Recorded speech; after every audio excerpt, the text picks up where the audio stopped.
네, 오늘의 말씀의 제목은 그리스도인의 의무, 자녀와 부모, 그다음에 종과 상전의 그 관계에 대한 바울 사도의 권면에 대해서 우리가 말씀을 나누겠습니다.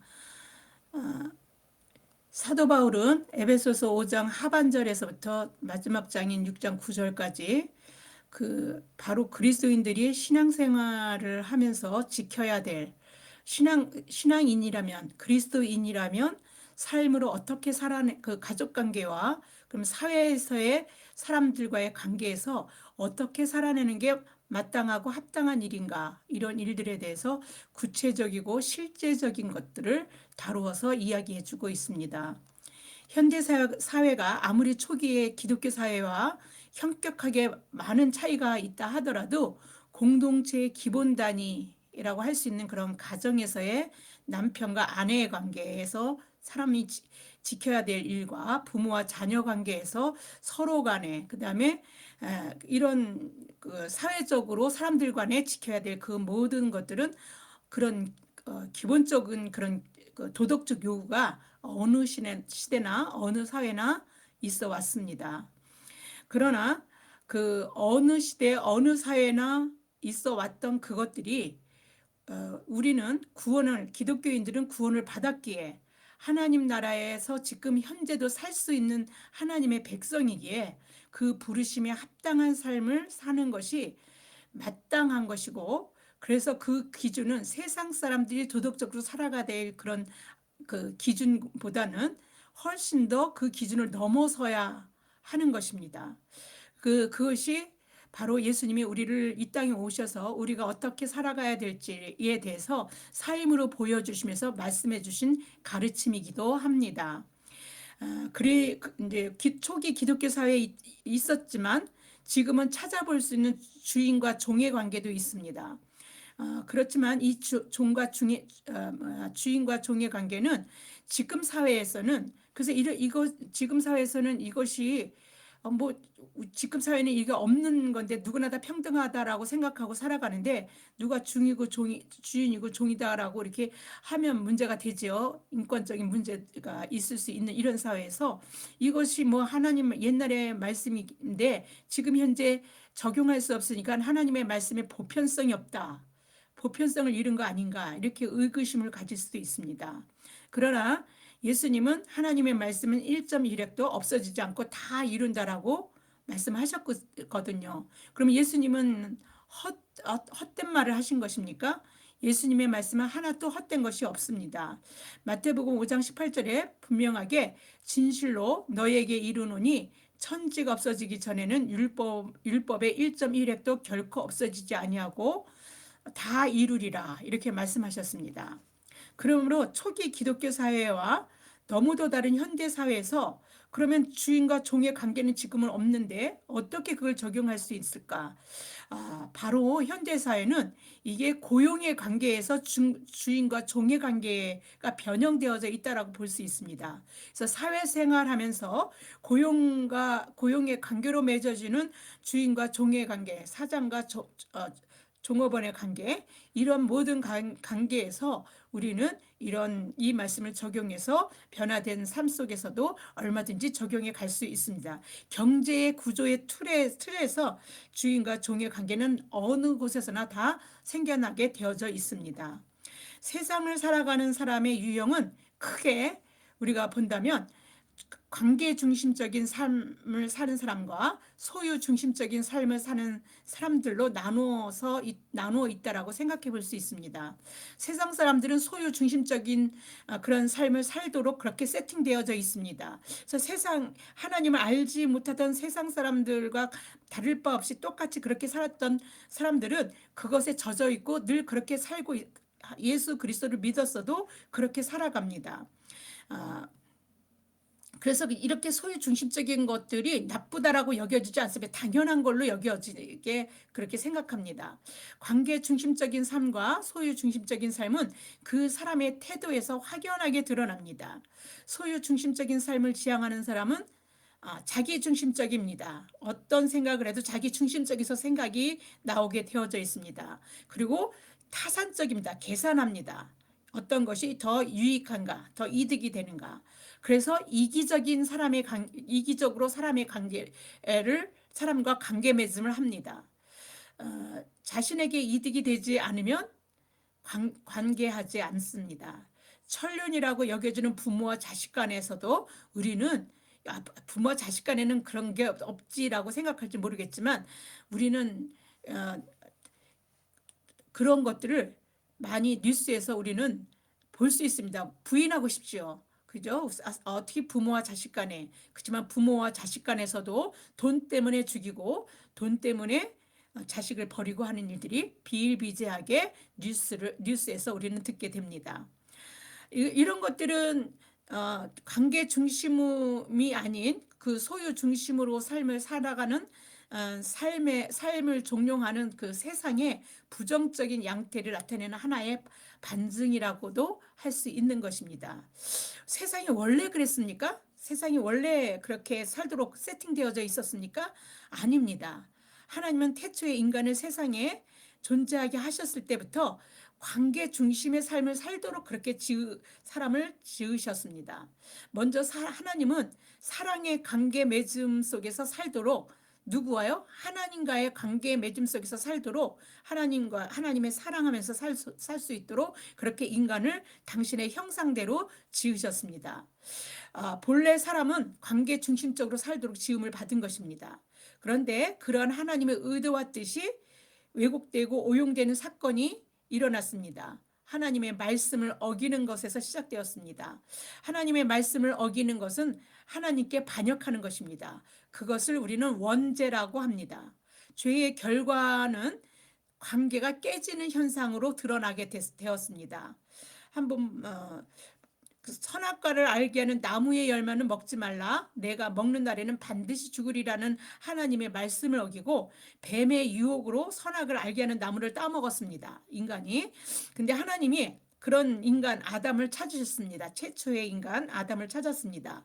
그리고 너 왜 따먹었니? 이렇게 야단치신 게 아닙니다. 그냥 아담아 어디 있느냐라고 그냥 아담이 어디 있는지 몰라서 묻는 게 아닙니다. 자기의 현실을 자각하고 볼 수 있도록 아담아 어디 있느냐라고 물었습니다. 그런데 아담은 도둑이 제발 저르듯이 하나님 앞에 이실직고를 합니다. 근데 이실직고를 하는 것이 참 그때 그런 말이 너무도 이렇게 그 변명하고 핑계하고 그렇게 탓하는 식으로 그렇게 그 아담의 말 속에서 그것들을 보게 됩니다. 창세기 3장 12절을 보겠습니다. 아담이 이르되 하나님이 주셔서 나와 함께 있게 하신 여자 그가 그 나무 열매를 내게 주므로 내가 먹었나이다. 그냥 글자 그대로 보면 그게 뭐가 당연한 거 아니야? 그렇게 해서 그렇게 따먹게 됐으니까 이실직고 그냥 있는 사실 그대로 말한 것 같은데라고 얼핏 보면 그렇게 생각할 수도 있습니다. 근데 하나님이요 아담에게 왜 여자와 함께 하게 했냐면 혼자 있는 것이 좋아 보이지 않았기 때문입니다. 하나님이 세상을 지으실 때는 보시기에 다 좋았습니다. 어떤 때는 너무 좋았더라. 이렇게 하나님은 감탄하면서 세상을 만드셨는데 아담을 만들고 나니까 좋지 않았던 것이 딱 그것입니다. 혼자 있는 것이 좋지 않더라. 그래서 사람은요, 혼자 있는 건 좋은 게 아닙니다. 그래서 부부가 남자와 여자가 함께 있는 거 이것이 하나님의 그 사람을 좋았더라라고 하나님이 말씀하실 수 있는 상황을 가장 완벽한 그 존재 모습이 그런 겁니다. 그래서 결혼해서 이렇게 부부로 이렇게 살아갈 수 있는 모든 사람들은 그러한 창조의 목적, 하나님이 그렇게 만드셨던 그 목적대로 일단 그 출발은 한 것입니다. 이 세상에서 살아갈 때 하나님의 아담이 혼자 있는 것이 좋지 못해서 아담에게 하와를 처음 이제 하와를 데리고 아담에게 끌어왔을 때 그는 내 뼈 중에 뼈요 살 중에 살이라고 감탄하면서 노래를 불렀습니다. 분명히 자기 자신이 아니에요. 타자인데 타자를 자기 자신과 동일시할 정도로 그냥 너무 좋은 것입니다. 감탄이 저절로 나올 정도로 좋았던 겁니다. 그 하와와 그 함께한 그것들을, 그래서 그런 감탄은요, 그 자체로 하나님께 감사가 되는 것입니다. 그런 감사할 정도의 어떤 그 감탄과 그 감동이 저절로 있었던, 그리고 자기 자신처럼 여겼던 그런 모습인데, 그게 뭐냐면 바로 사랑인 겁니다. 사랑의 관계는요, 분리가 아니라 연합입니다. 하나가 되는 것입니다. 그래서 그런 사랑의 관계에서 서로는 존재 그 자체로 벌거벗었으나 부끄러워하지 아니하는 그런 존재 그 자체로 서로에게 충분했던 그런 관계였습니다. 그런 사랑의 관계가 제일 먼저 하나님과의 사이가 깨지는 것을 우리가 볼 수 있고, 그다음에 이어서 사람과 사이에서 깨지는 것에서 볼 수 있는데, 그게 어디냐면 아담이 말한 말에서입니다. 변명처럼 말하는 그 말에서입니다. 먼저 이렇게 말합니다. 하나님이 주셔서 나와 함께 하신 여자. 이 말은요, 그냥 그래 하나님이 그 사실이지 않습니까? 여자 그 하와를 데려다 놨으니까요. 데리고 오셔서 아담에게 주셨으니까 하나님이 주셔서 나와 함께한 여자 이렇게 했는데, 하나님이 주셔서 나와 함께한 여자 이렇게 얘기할 때 하나님 앞에 원망이 있는 겁니다. 내가 하나님이 주시지 않았으면 내가 그 여자 말을 듣고서 따먹을 필요가 없는데 하나님이 그 여자를 내게 데려왔잖아요. 이런 말하고 똑같은 겁니다. 그리고 자기 자신처럼 여겼던, 동일시 여겼던 그 사람을 객관화시킵니다. 여자. 그래서 어떤 이름도 없습니다. 하와가도 아닙니다. 그냥 일반적인 아무 의미 없는 한 여자.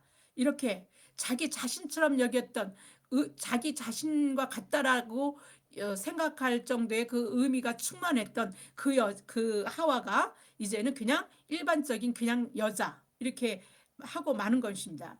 근데 그렇게 해서 분리시키는 거죠. 그래서 여자의 하나님이 데리고 오시지 않았으면 나는 그 여자의 말을 안 들었을 거고, 그 여자 말을 안 들었으면 내가 따먹을 이유가 없는데 그 따먹은 것들이 다 하나님 때문입니다라고 핑계하면서 원망 섞인 변명을 하는 그런 말 속에서 하나님과의 일단 관계가 깨졌다는 것을 우리는 알 수 있습니다. 그 다음에 내 뼈 중에 뼈요 살 중에 살이라고 감탄 부르면서 동일시했던 그런 사랑했던 그 여자, 그 하와를 그 여자라고 말함으로써 자신과 거리를 두는 식으로 해서 그 관계가 깨졌다는 걸 볼 수 있습니다.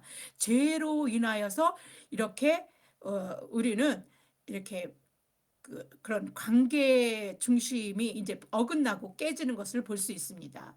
그러나 하나님은 인간을 원래 관계 중심으로 살도록 하신 그런 창조 원리 속에서 인간에게 그것들을 계속해서 가르쳐 줍니다. 깨져버렸는데 그래도 하나님은 너희들은 원래 그런 관계 맺으면서 살아가는 존재지 소유 존재가 아니야 라고 계속 이제 가르쳐 주게 되는데, 그 사실이 어디서 나타나냐면 가인과 아벨의 제사에서도 그걸 알 수 있습니다. 왜냐하면 그들이 드리는 제사를 받고 안 받는 걸 통해서 인간이 왜 안 받으신 거지? 이렇게 깨닫게 하셔서 관계 맺음을 하면서 우리 살아가는 것을 하나님이 좋아하시고 흡족해 하시고 하나님이 그런 제사를 받으시는구나 이렇게 이해할 수 있도록 하나님께서 그렇게 가르치는 거죠. 가인은 원래 농사를 짓는 자라서 땅의 소산으로 하나님께 드렸고요, 제사를.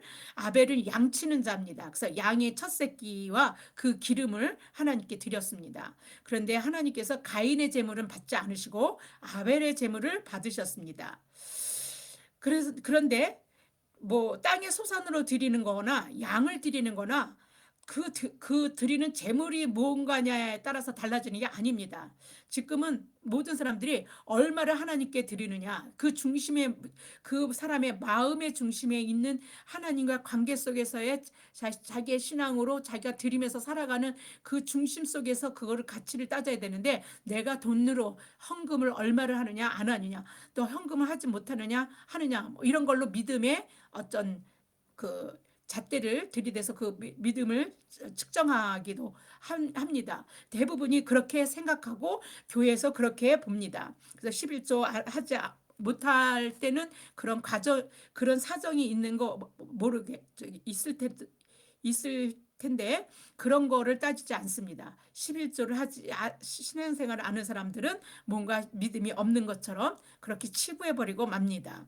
그런데 우리가 가인과 아벨의 제사 드리는 걸 봤을 때 하나님이 가인의 제물은 받지 않고 아벨의 제물을 받으셨다는 것은 하나님이 땅의 소산은 좋아하지 않으시고 양을 좋아하시는구나, 이게 아니라는 것입니다.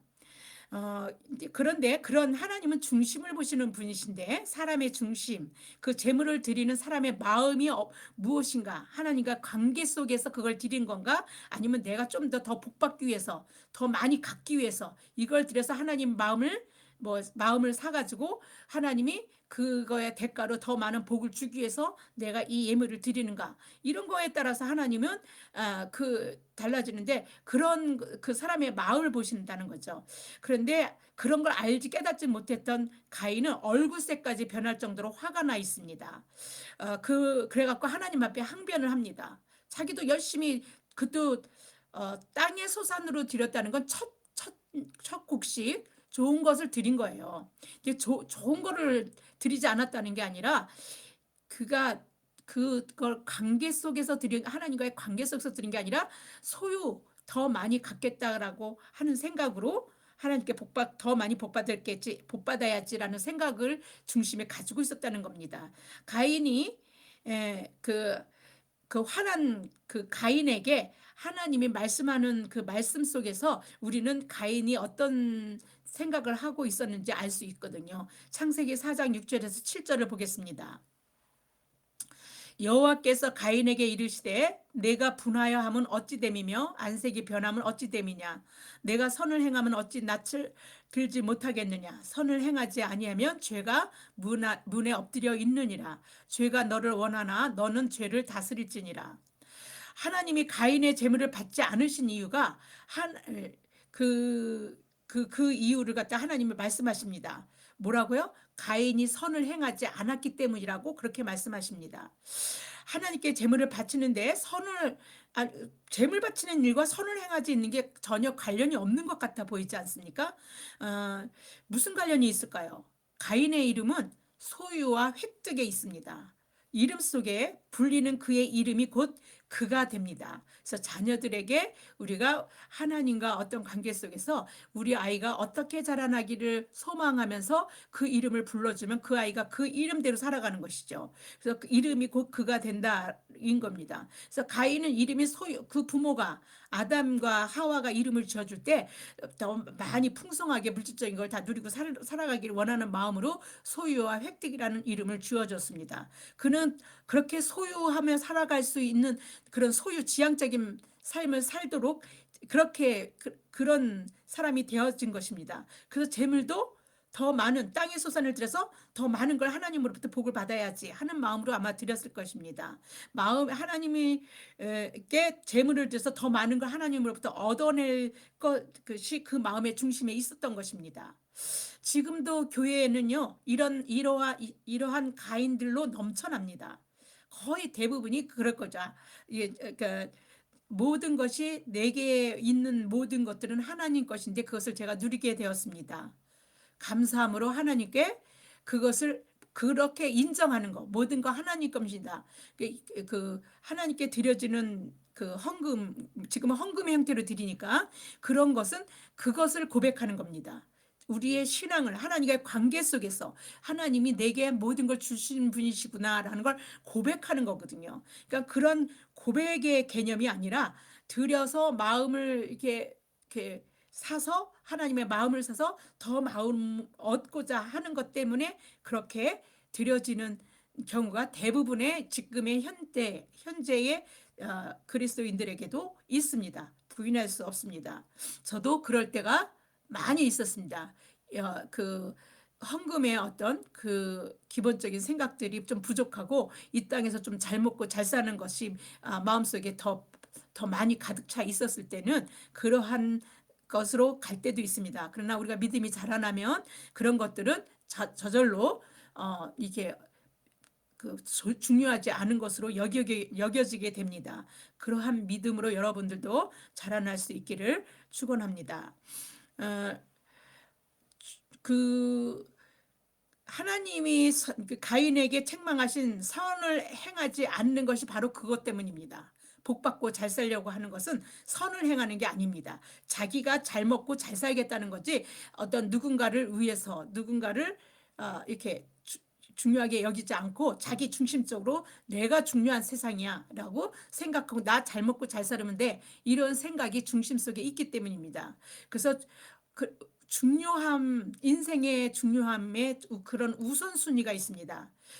하나님을 믿는 자녀들은요, 우리는 하나님의 자녀지 않습니까? 우리가 어디서 우리가 지금 존재하는 모든 것들이 하나님으로 말미암습니다.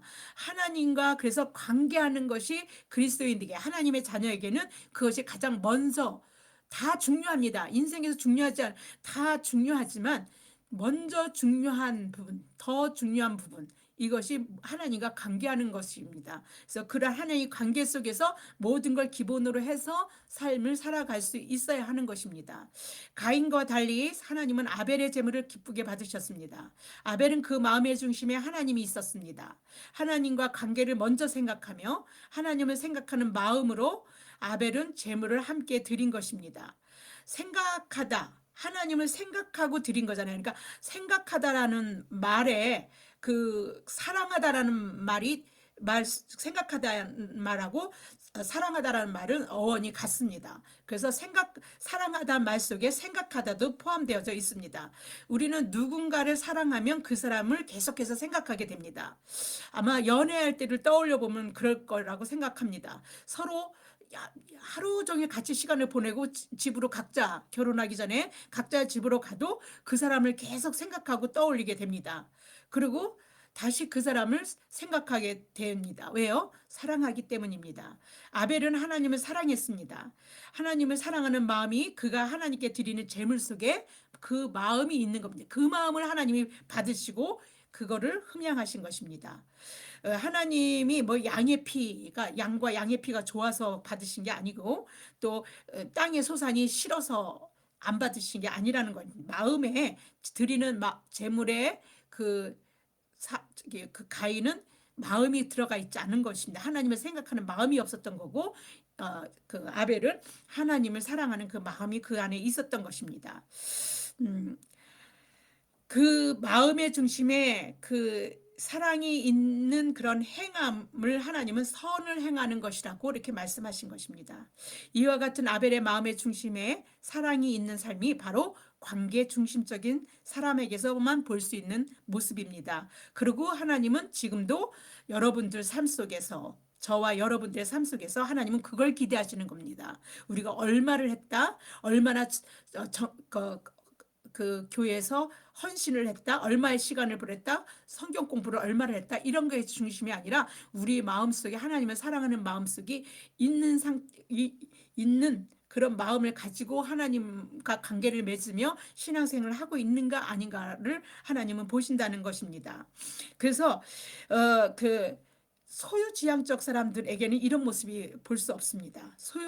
그래서 소유지향적 사람에게는 항상 제가 가까이 있다라고 표현하는데, 이 표현이 하나님은 이렇게 말합니다. 죄가 문에 엎드려 있다, 이렇게 말씀하고 있습니다. 그러니까 죄짓기가 쉽다는 겁니다. 쉽게 죄를 지을 수 있는 가능성이 널려 있다는 겁니다. 그리스도인들은 하나님이 당신과 관계하며 사랑하도록 이 세상에 존재케 하셨다는 것을 믿고 그 관계의 회복으로, 관계가 깨져 있지 않습니까? 하나님과 관계가, 아담이 변명하는 말 속에서 보면 죄는 원래부터, 그래서 우리는 그런 존재입니다. 그런데 그걸 하나님이 회복시키셨습니까? 누구를 통해서요? 예수 그리스도를 통해서요. 그래서 그거를 회복시키고 그 믿음으로 우리가 하나님과 관계가 회복이 되고 영생하도록 있는 생명을 얻고 살아가는 사람들이, 그걸 믿고 사는 사람들이 그리스도인들입니다. 저와 여러분들이라는 것입니다. 그리스도인들은 관계 지향적인 삶을 살아가도록 세팅되어져 있는 사람입니다. 원래 그렇게 지어진 거를 하나님이 회복시켜서 그렇게 세상을 살도록 한 사람들이라는 겁니다. 그런데 여전히 소유지향적인 삶으로 우리를 이렇게 몰고 간다면 그건 하나님이 우리를 향해서 바라시는 바람직한 모습이 아니라는 겁니다. 흠양하시는 삶으로 우리가 제사, 물론 예배를 드려야 되겠지만 지금 우리가 예배는 삶이 예배가 되는 것을 하나님은 원하십니다. 그런데 삶이 예배가 되는 것은 하나님과 관계 맺음을 잘하면서 늘 삶 속에서 그렇게 하나님을 우리 마음속에 사랑하는 마음으로 살아가야 한다는 것입니다. 그런 관점에서 자식과 부모의 관계와 종과 상전의 관계도 오늘 함께 말씀을 나눠보려고 합니다. 먼저 자녀들에게 말합니다. 에베소서 6장 1절에서 3절입니다. 보겠습니다. 자녀들아, 주 안에서 너희 부모에게 순종하라. 이것이 옳으니라. 내 아버지와 어머니를 공경하라. 이것이 약속 있는 첫 계명이니 이로써 내가 잘되고 땅에서 장수하리라. 자, 너희 부모에게 순종하라. 우린 아내가 남편에게 복종하라는 말을 들었습니다. 복종하다는 말도 굉장히 오해가 소지가 많아서 제가 해석을 많이 해드렸는데, 복종하다랑 순종하다가 거의 동의어처럼 느껴지지만 약간의 차이가 있습니다. 순종하다는 건 더 세요. 왜냐하면 복종하다는 자율적으로 그 존경하고 사랑하는 마음으로 그 마음을 따르는 거예요. 뜻을 들어주는 겁니다. 근데 순종하다는 건요, 자율성이 없어요. 아내가 자기 남편에게 복종하기를 주께 하듯 하라는 말에서의 복종하는 것은요, 그리스도께서 자신을 내어주셔서 사랑하는 그런 사랑으로 교회를 사랑하고 양육하고 보호하는 것처럼 남편이 그렇게 아내를 자기를 내어주어서 사랑하고 돌보는 책임을 다하는 남편의 권위를 자발적으로 그렇게 할 수 있는 사람에게 하는 거예요. 서로 근데 그렇게 하지 않는 남편, 그냥 권위만 주장하고 책임을 다하지 않는 남편에게 하는 게 아니라는 얘기입니다. 그리스도께서 자신을 내어준 것처럼 남편이 자기 자신을 내어주도록 책임을 다하고 아내를 돌보는 그런 책임 속에서 사랑하는 그런 남편의 그런 권위에 자발적으로 복종하는 것을 얘기하는 것입니다. 어떠한 힘에 의해서 수동적으로 어쩔 수 없이 그런 복종하는 것이 아닙니다. 사랑의 마음에서 우러나는 자발적인 복종은요, 존경의 대상에 하는 것이고, 그것은 바로 상대적인 것이기 때문에 상대가 그렇게 할 수 없는 상태로 강요하는 그런 것에서는 자발적으로 이런 복종이 이루어지지 않습니다. 그런데 순종은요, 상대적이지가 않아요. 그리고 자발적이지가 않는 데 있습니다. 그래서 태도는 같습니다. 대상에게 말을 들어야 하는 거죠. 그런데 자발성이 있지 않고 상대적이지 않습니다. 무조건 순종하는 것입니다. 자녀라면 부모에게는 마땅히 그래야 한다는 것입니다. 부모가 좋은 부모다, 나쁜 부모다 이런 걸 평가해서 그 말을 따라야 될지 안 따라야 될지 이거를 따지는 게 아니라 무조건적으로 부모라면 다 무조건 말을 들어야 된다는 것입니다. 근데 이게 어떤 문화에서도 부모에게 순종하는 거에 대한 거는요, 도덕적으로 다 강요해 왔습니다. 그렇게 요구해 왔고, 그런데 사도 바울의 이 말에서는요, 우리가 생각해야 될 게 주 안에서 순종하라고 단서를 붙이고 있습니다. 주 안에서라는 말이 굉장히 우리가 좀 생각해 봐야 될 부분이 있습니다. 그리고 자녀가 부모에게 순종하는 것에서 우리가 생각해 봐야 될 건데, 먼저 자녀에게 순종해야 한다라는 근거를 세 가지를 그 말씀 속에 제시하고 있어요. 사도 바울이 순종하는 것이 옳기 때문에 순종하라는 것입니다. 1절에서 자녀들아, 주 안에서 너희 부모에게 순종하라. 이것이 옳으니라. 옳다라는 것은요, 의롭다라는 헬라어 디카이오스 이 말하고 같은 것입니다. 그러니까 자녀의 순종은요, 하나님이 모든 인간의 마음속에 주신 본성인 것입니다. 그리고 그렇게 하는 것이, 부모한테 순종하지 않는 자식을 부모가 기를 수 있겠습니까? 그러니까 어린 자녀들이 그런 것이 기본적으로 깔려 있어서 부모가 자녀를 책임지고 기를 수 있는 헌신이 그 자녀들에게 부모가 갈 수 있는 것입니다. 살아갈 수 있는 기본적인 어떤 DNA 속에 그런 것들이 들어가 있는 것입니다. 사람이 살아갈 수 있도록, 그래서 부모가 돌볼 수 있도록. 그래서 이것이 하나님이 하신 것이기 때문에 하나님이 주신 것은 옳지 않은 것이 없습니다. 하나님은 무조건적으로 옳은 것입니다. 내가 좋지 않다라고 옳지 않고 내가 그 좋은 것이라고 옳은 것이 아니라 내 기준이 아니라 하나님 기준에서 모든 것은 다 옳은 것입니다. 이와 같은 본성을 언급한 것이 있어요. 똑같은 예화로 이렇게 말씀을 드릴 수는 없지만 어떤 사람의 본성, 누구에게나 반드시 이렇게 똑같이 변명할 수 없이 지켜야 되는 본성에 대한 얘기를 우린 로마서를 통해서 한번 보겠습니다. 로마서 2장 14절에서 15절입니다.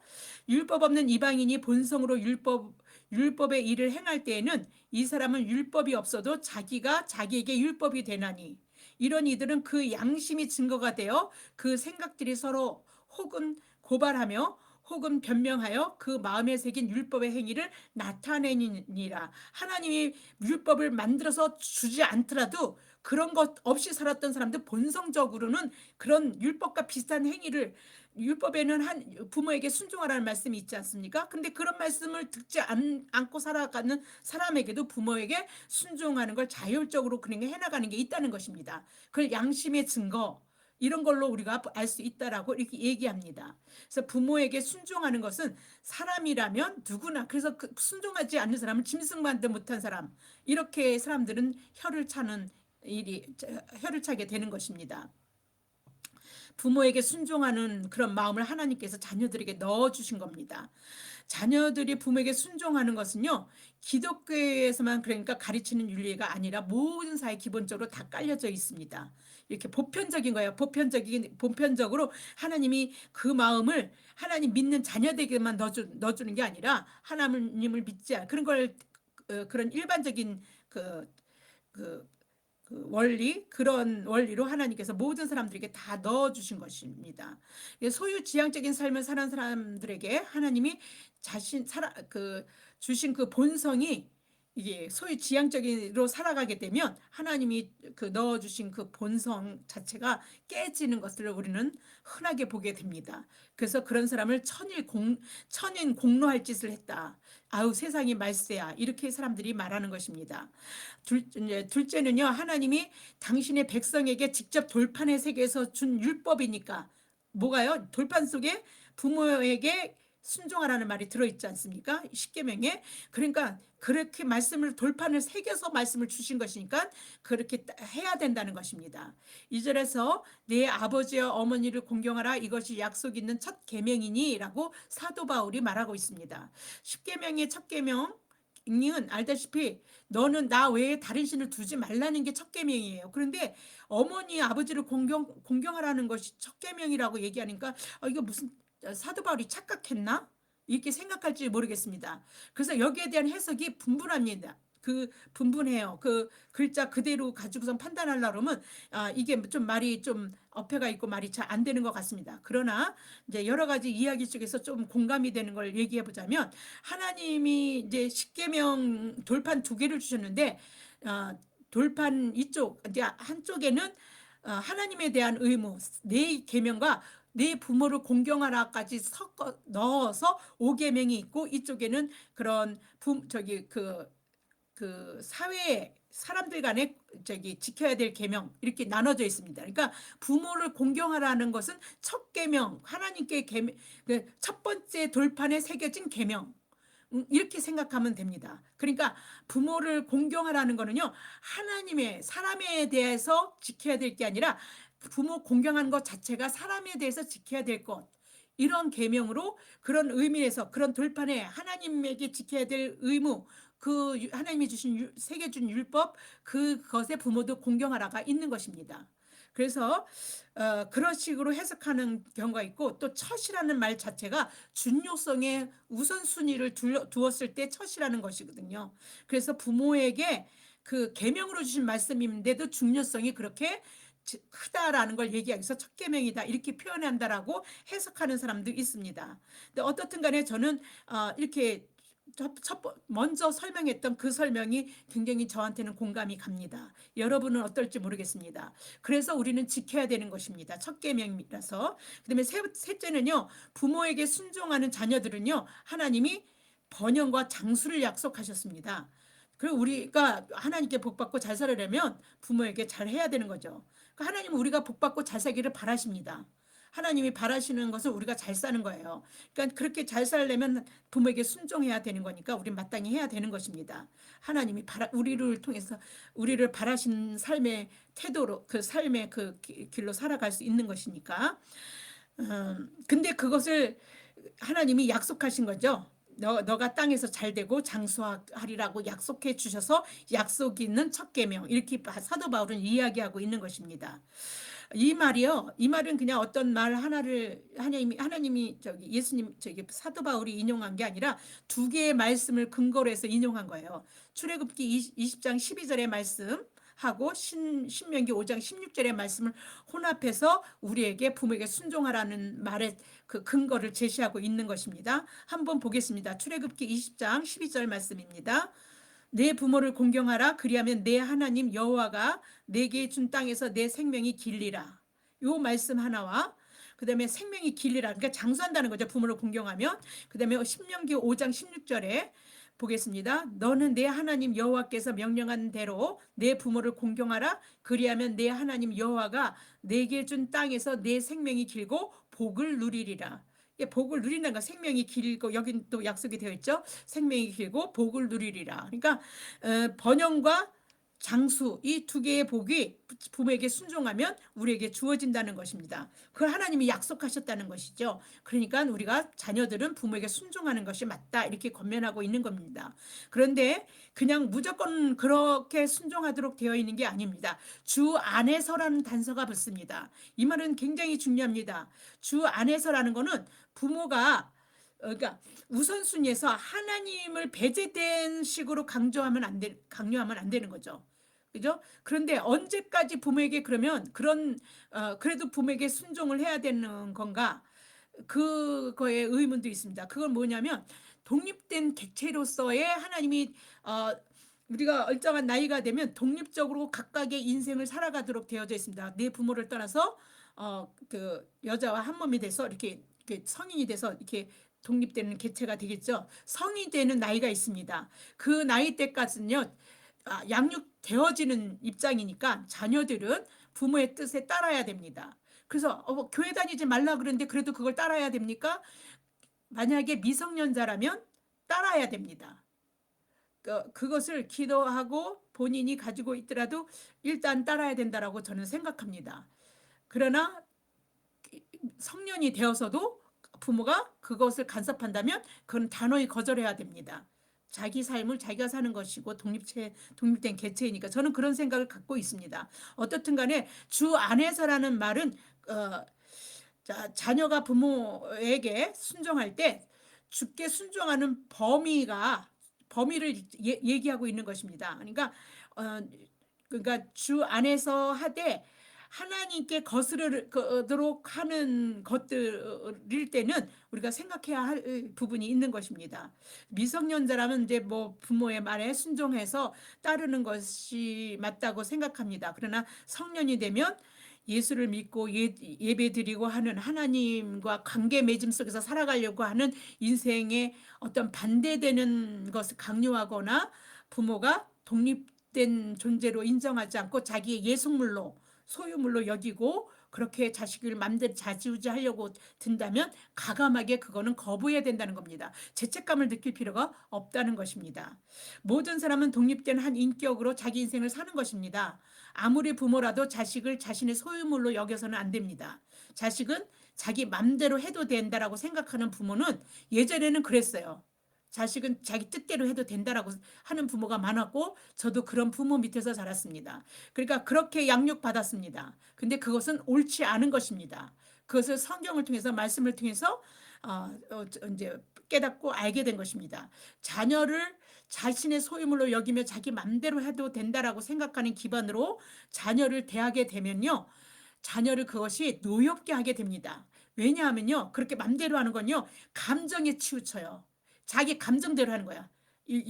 그래서 일관성이 없어요. 그래서 자녀를 가리키고 교훈을 시키겠다고 하더라도 일관성이 없고 감정에 치우치는 교훈과 훈계를 하게 되어 있습니다. 그렇게 될 때 그때 자녀들은 참을 수도 있지만 부모니까 참을 수도 있지만 쌓이면 폭발하게 되어져 있습니다. 그래서 사도 바울은 말합니다. 아비들에게 말합니다. 에베소서 6장 3절입니다. 또 아비들아 너희 자녀를 노엽게 하지 말고 오직 주의 교훈과 훈계로 양육하라. 주의 교훈과 훈계. 그냥 교훈과 훈계로 양육하라가 아니라 주의 교훈과 훈계로 양육하라. 이렇게 얘기하고 있습니다. 그렇게 키우라는 거죠. 교훈과 훈계가 없는 자녀 양육은요, 자녀를 망칩니다. 일단 주의를 빼고 교훈과 훈계가 없는 자녀는 뭐 하나님 믿지 않는 자녀들도요. 그렇게 키운 애들은요. 그 손주를 귀여워하면 저기 뭐 손주가 할아버지 뭐 머리 꼭대기에 뭐 수염을 갖다가 잡고 머리 꼭대기까지 올라간다 그러지 않습니까? 망치는 겁니다. 그래서 자녀 잠언서를 한번 보겠습니다. 잠언서 29장 15절입니다. 채찍과 꾸지람이 지혜를 주거늘 임의로 행하게 버려둔 자식은 어미를 욕되게 하느니라. 이게 부모를 그러니까 이게 그 뒤에는 배후에는 문제 부모가 있는 것이지 않습니까? 그러니까 만약에 부모를 갖다가 욕되게 하는 그런 자녀가 있다면 그 자녀에게 교훈과 훈계로 가르치지 않았기 때문에 그런 겁니다. 주님의 제자들은요, 사랑과 온유함으로 그 주님이 가르치시는 이게 교육을 받았습니다. 그래서 예수님을 그래서 그 모든 것을 버려두고 예수님을 따를 수 있었어요. 그런 걸 몸소 보여주셨기 때문에 그랬습니다. 그리고 옳지 않은 것이 있으면 타협하지 않으셨어요. 단호함을 보이시는 것을 우리는 성전 정화 과정에 하시는 데서 우리는 그 모습을 볼 수가 있습니다. 예수님은 그렇게 교훈과 훈계를 제자들에게 보여주시고 가르쳐 주셨는데 이렇게 주의 교훈과 훈계로 가르치는 거예요. 자녀도요. 그래서 일관성 있게 옳지 않은 것에는 단호함도 보여주고 그렇지만 사랑과 온유함도 동시에 이렇게 감정적으로 치우치지 않고 이렇게 사랑의 양육자가 대신 주의 교훈과 훈계는요, 모든 부모가 자녀들은 내 소유물이 아니고 하나님의 것이야. 하나님이 나에게 잘 양육하라고 잘 키우라고 내게 맡겨주신 거야 라고 생각하고 기를 때 가능합니다. 하나님이 맡기신 그걸 이제 청지기의 사명이라는데 하나님이 맡기신 그런 청지기의 사명으로 자녀를 잘 돌보고 양육해서 균형 잡힌 인격체로 성장하도록 하는 책임과 의무가 모든 부모에게 주어지는 겁니다.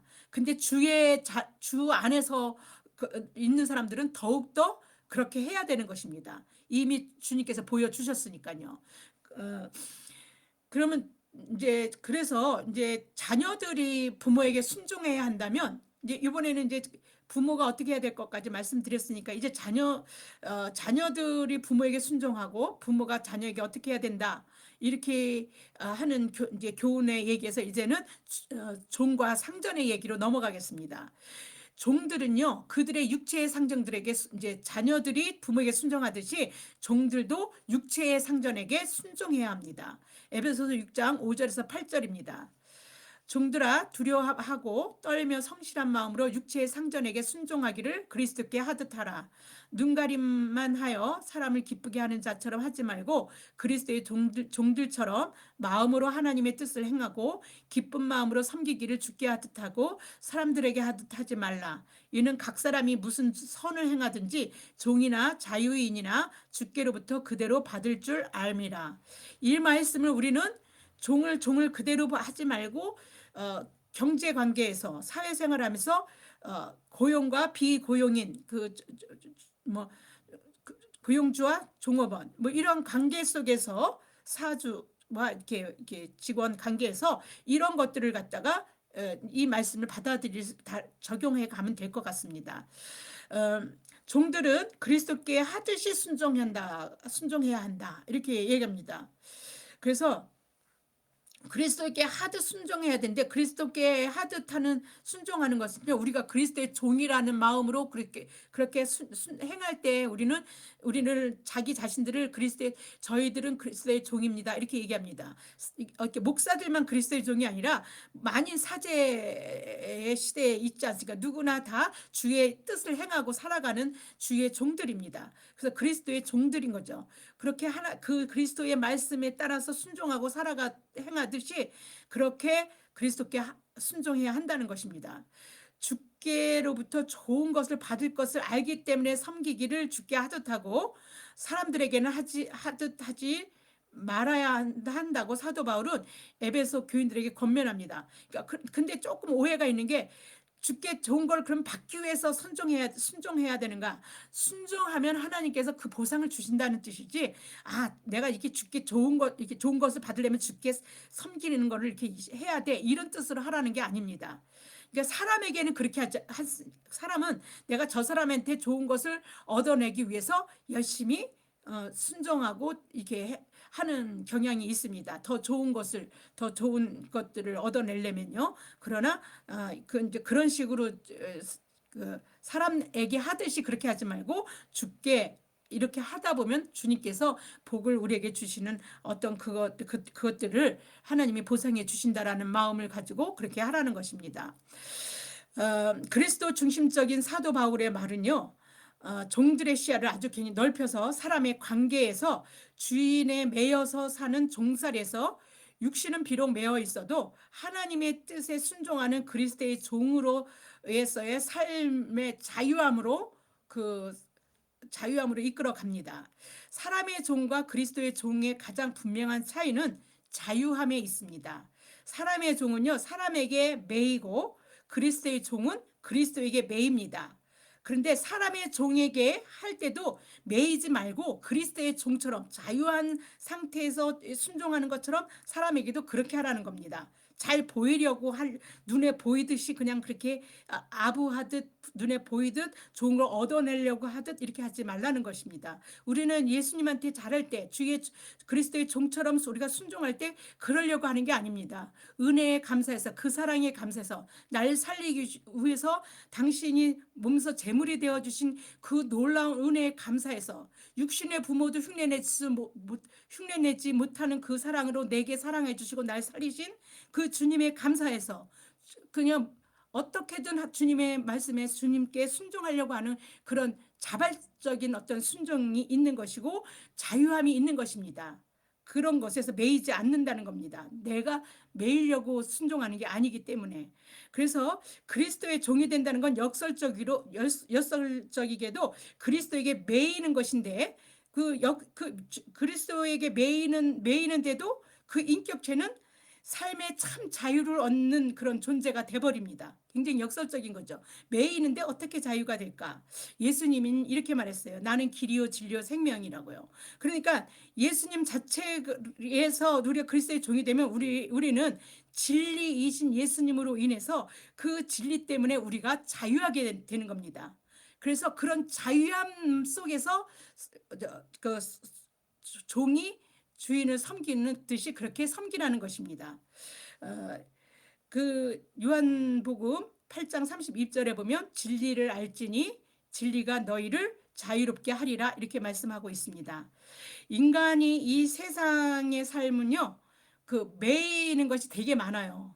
그죠? 어떤 때는 돈에 매이고, 어떤 때는 뭐 사람에 매이고, 뭐 아주 사람 위에 사람이 없고 사람 밑에 사람 없다라는 그런 표현가 어색할 정도로 이 세상은 굉장히 평등하다라고 여기는 세상인데도 여전히 우리는 사람에 매이고 돈에 매이고 권력에 매이고 지위에 매이고 이렇게 사람의 그런 것들 때문에 사람의 종이 되어서 살아가는 게 그런 상황으로 종용되어지는 그런 것이 세상입니다.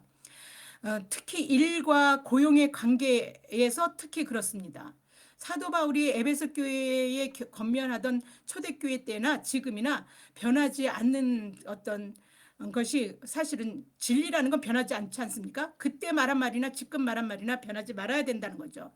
근데 예수님은 변함이 없습니다. 그때 하신 그 말씀과 그 진리는 변하지 않은 것이요. 그 변하지 않는 그 진리이신 그리스도께 하듯 순종하며 그리스도의 종들처럼 섬기기를 주께 하듯 기쁜 마음으로 자발적으로 그렇게 하는 것을 선을 행한다라고 사도 바울은 그렇게 말로 표현합니다. 그렇게 선을 행할 때 그 선을 행한 대로 그대로 주께서 우리가 돌려받게 해주신다는 겁니다. 사도 바울은 그리스도께 하듯 순종하고 그 그리스도의 종들처럼 섬긴다.